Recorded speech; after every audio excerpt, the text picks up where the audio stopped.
আসসালামু আলাইকুম রহমতুল্লাহি ওয়া বারাকাতুহু। কি অবস্থা সবাই, কেমন আছেন? আশা করি আপনারা সকলে ভালো আছেন। নিয়ে আসলাম আপনাদের জন্য কি ছিল আমার অপরাধ গল্পের পার্ট 5। তো যারা যারা এখনও চ্যানেলটি সাবস্ক্রাইব করেননি তারা এখনই সাবস্ক্রাইব করে বেল আইকনটি প্রেস করে দিবেন। ভিডিওটিতে সবাই লাইক অ্যান্ড শেয়ার করে দিবেন। তো আর দেরি না করে এখনই শুরু করে দেওয়া যাক আমাদের আজকের ভিডিও। পরের দিন আঙ্কেল বলল কলেজে তিনি ভর্তির ব্যাপারে কথা বলেছেন আর ওনারা বলেছেন আগের কলেজের ছাড়পত্র লাগবে। এই জন্য আমি আঙ্কেলের থেকে বিদায় নিয়ে আমি আমার গ্রামের দিকে চললাম। বাসের টিকিট কিনে বাসে উঠে পড়লাম। আমাদের গ্রামের বাস স্ট্যান্ডে পৌঁছাতে দুপুর 12টা বেজে গেল। আমাকে যাতে কেউ না চেনে তাই আমি মুখে মাস্ক পরে নিলাম, তাই কেউ আমাকে চিনতেও পারলো না। আমি অফিসের রুমে গিয়ে প্রয়োজনীয় কাগজপত্র নিয়ে বের হয়ে আসতে যাব, তখনই লাবণ্যকে দেখলাম দূরে তার বান্ধবীদের সাথে দাঁড়িয়ে আছে, কিন্তু তাকে দেখে মনে হচ্ছে সে ভালোই আছে।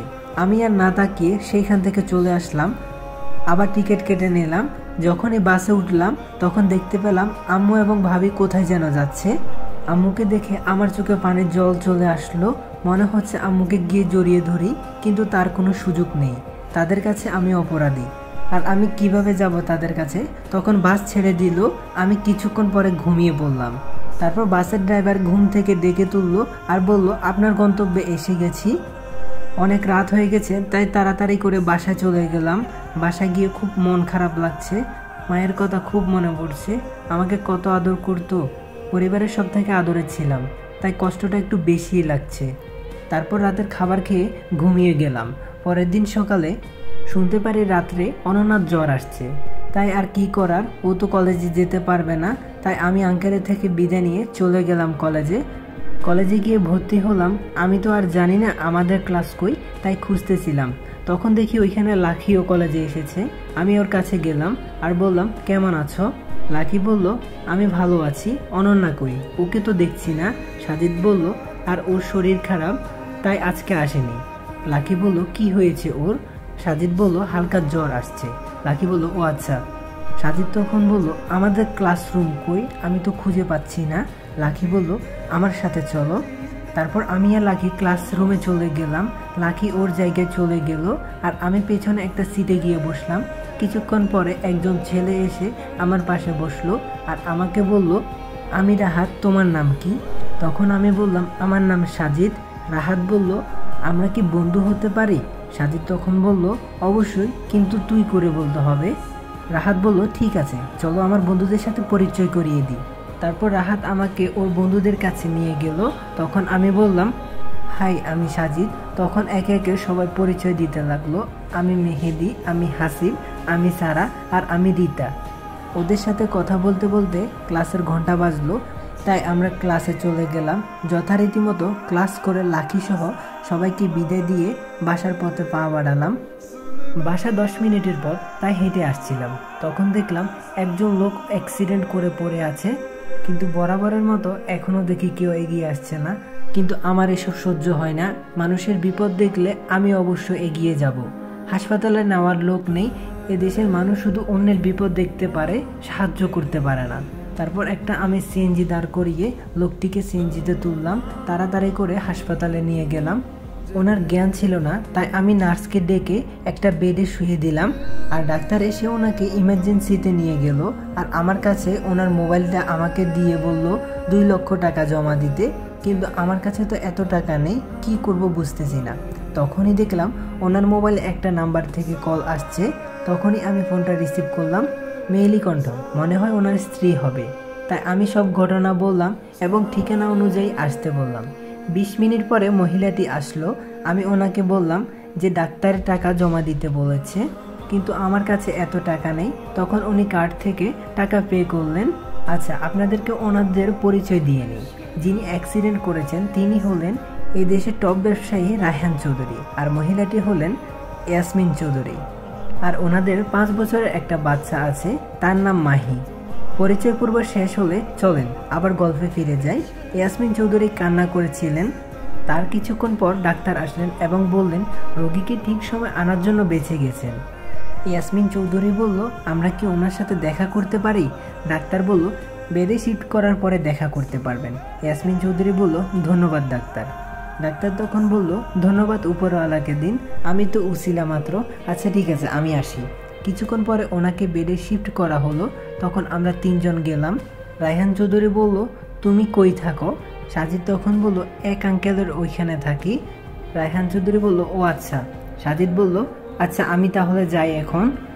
যখনই চলে যাব রায়হান চৌধুরী বলল, আচ্ছা দাঁড়াও, আর শোনো, কার্ডটা রেখো, কোনো সমস্যা হলে আমার কাছে এসো। আমি ওনার কাছ থেকে কার্ডটা নিয়ে তাদের কাছ থেকে বিদায় নিয়ে চলে আসলাম বাসায় আসার পর আঙ্কেল জিজ্ঞেস করলো, এত দেরি হলো কেন? তারপর আমি আজকের ঘটে যাওয়া সব ঘটনা আঙ্কেলকে বললাম। তারপর আঙ্কেল বলল, আচ্ছা ঠিক আছে, তুমি ফ্রেশ হয়ে আসো, একসাথে খাবো। তারপর আমি রুমে গিয়ে ফ্রেশ হয়ে খাবার খেতে আসলাম। দেখলাম অনন্যাও আছে। আমি ওকে বললাম, শরীর ঠিক আছে? অনন্যা বলল, অনেকটা সুস্থ এখন। তারপর আর কোনো কথা না বলে খেয়ে উঠলাম। আমি আমার রুমে চলে গেলাম। রুমে গিয়ে ঘুমিয়ে পড়লাম। ঘুম থেকে উঠে ফ্রেশ হলাম। অনন্যা অসুস্থ থাকায় আজকে আর ছাদে গেলাম না, তাই রুমে বসে ফ্রি ফায়ার গেমস খেলা শুরু করলাম। সন্ধ্যায় হালকা নাস্তা করে পড়তে বসলাম। পড়তে পড়তে রাত 11টা বেজে গেল। তারপর খাওয়ার জন্য গেলাম। খাবার শেষে আমি আমার রুমে চলে আসি। রুমে এসে মোবাইলটা নিয়ে ফেসবুকে ঢুকলাম। কারোর সাথে যেন কথা না হয় সেজন্য নতুন অ্যাকাউন্ট খুলেছি। আগের আইডিটি ডিএক্টিভ করে দিয়েছি। কিছুক্ষণ ফেসবুক চালালাম। তারপর বের হয়ে ভাবতে থাকলাম আমাকে অনেক বড় হতে হবে, কিন্তু কি কারণে? এই চিন্তা না হয় পরেই হবে। ঠিক তখনই অনন্যা আমার রুমে আসলো আর আমাকে বলল, একটা কথা আছে।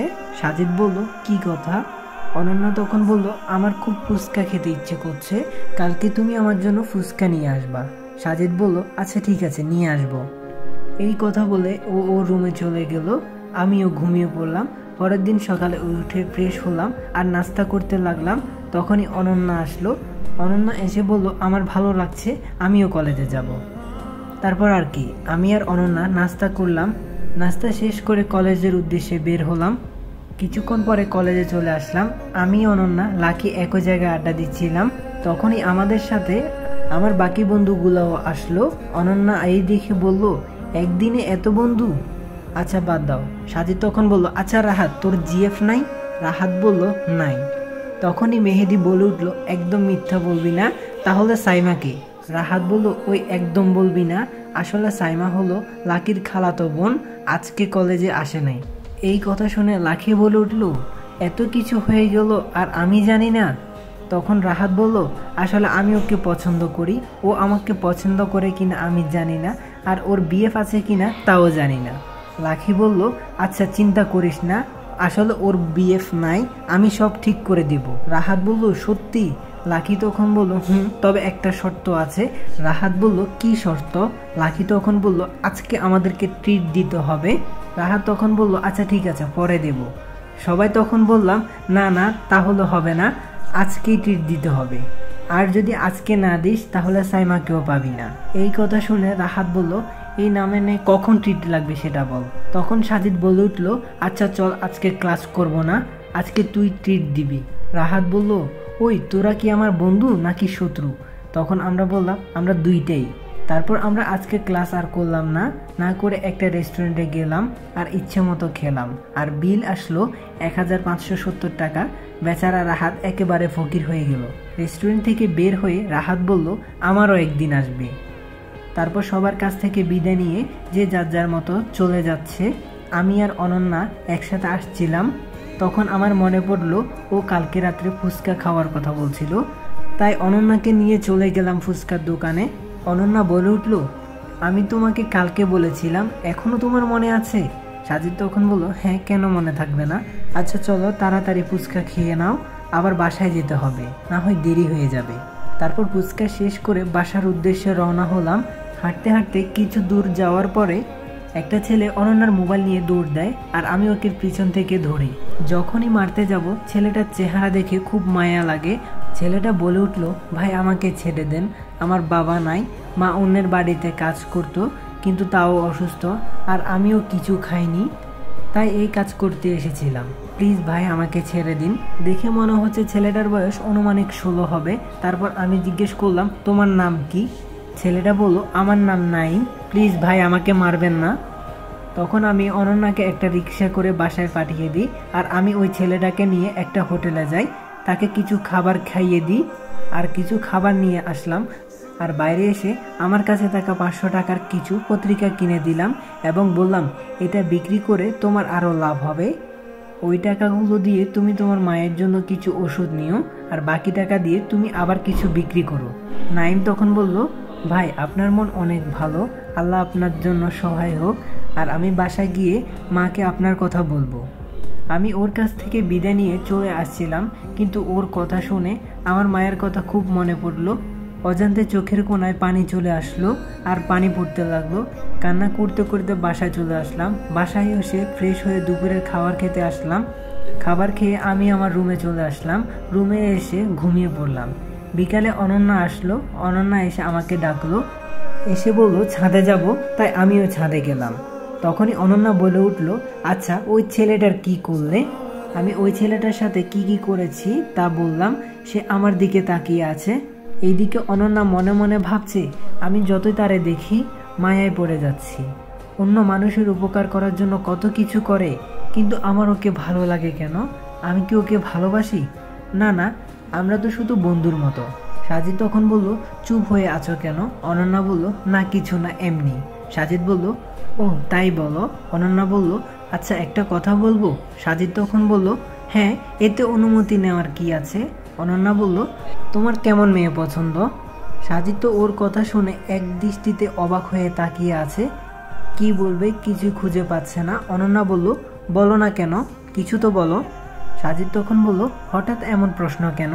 অনন্যা বলল, আরে এমনিতে বলো। সাজিদ তখন বলল, এখন কিছু নাই, আর আমি আর কোনো মায়ায় পড়তে চাই না। অনন্যা বলল, আচ্ছা বলা লাগবে না। অনন্যা তখন মনে মনে বলল, এভাবে এখন না বললেও হতো।